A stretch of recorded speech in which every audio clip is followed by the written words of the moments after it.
I first say what a privilege it is, in fact, to be Her Majesty's Trade Commissioner for Europe. The Europe Trade Commissioner role is that part of the British government that is responsible for our trade and investment relationships with the 43 countries and states on the continent of Europe.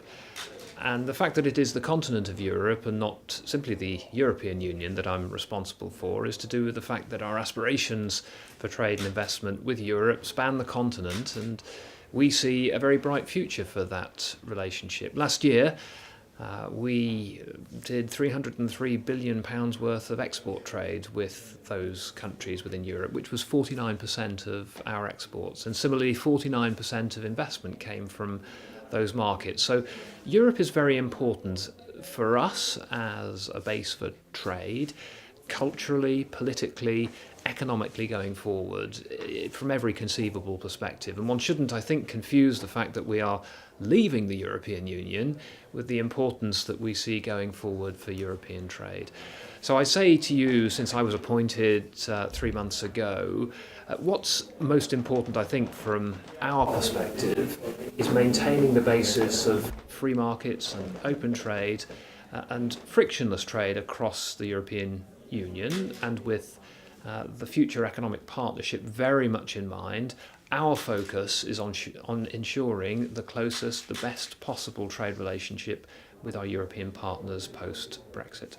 The basis on which we have built our proposals and the agreement that we have come to in principle with our European partners is on the basis of frictionless trade in goods and agri-foods with a common rule book, which would then establish the basis for a continuing close trade relationship in goods between Europe and the United Kingdom.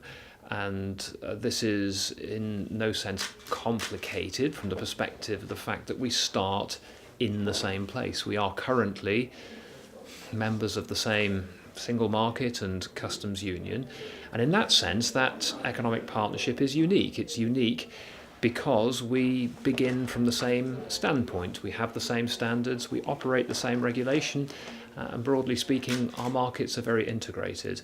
So it is entirely legitimate and entirely possible to have that very deeply integrated market for goods and agri-foods across Europe. And that's very much the intention behind the future economic partnership agreement that we would like to negotiate once we've completed the withdrawal agreement.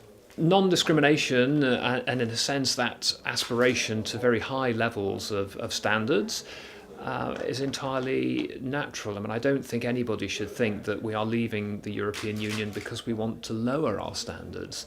And I know there's been some discussion of an economic model for Britain that involves low taxes and lower standards than the remainder of the European continent. I don't detect any aspiration amongst British people that voted to leave the European Union to use this as a vehicle for lowering standards. Absolutely, we have the highest possible aspirations, and indeed our markets and our economy works very much on the basis that we produce very high quality goods and services that we believe are competitive in global markets, but on the basis that they are of a very high quality. So I don't see any aspiration towards lower standards. Well, the withdrawal agreement is negotiated in such a way as to ensure, alongside the political agreement that sits on top of it, is negotiated to ensure absolutely frictionless trade in goods and agri-foods within the continent, alongside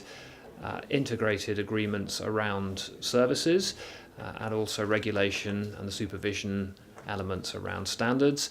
That, in a sense, is part of an integrated package that makes for a competitive trade relationship between the United Kingdom and Europe. And I don't see how you can take elements of that away without damaging the whole of that agreement. In a sense, we need to be able to trade effectively across borders, and the fact that it is goods and agri-foods that are subject to the common rule book and that single market for goods is effectively associated with the fact that our supply chains in Europe are so highly integrated. We know this. engines that are built in Bridgend that are then shipped to be assembled as cars here in Romania.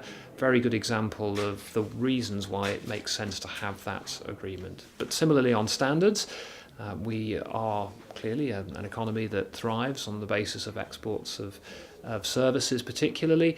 We want to make sure that we observe the highest possible standards and actually develop and strengthen our international markets for services going forward. And part of the reasons why, therefore, we have a different approach on services is that we see opportunities in the wider world to be able to create free trade agreements on the basis of those highly competitive services.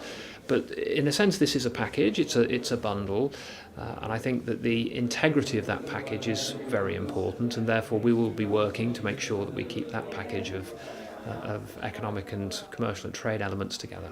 It's interesting to note that Britain's trade with Romania grew. In fact, UK exports to Romania grew by nearly 20% over the course of 18 months up to the start of this year, and we're on track still to continue that rate of growth, slightly under that rate of growth, but nonetheless very strong growth this year too.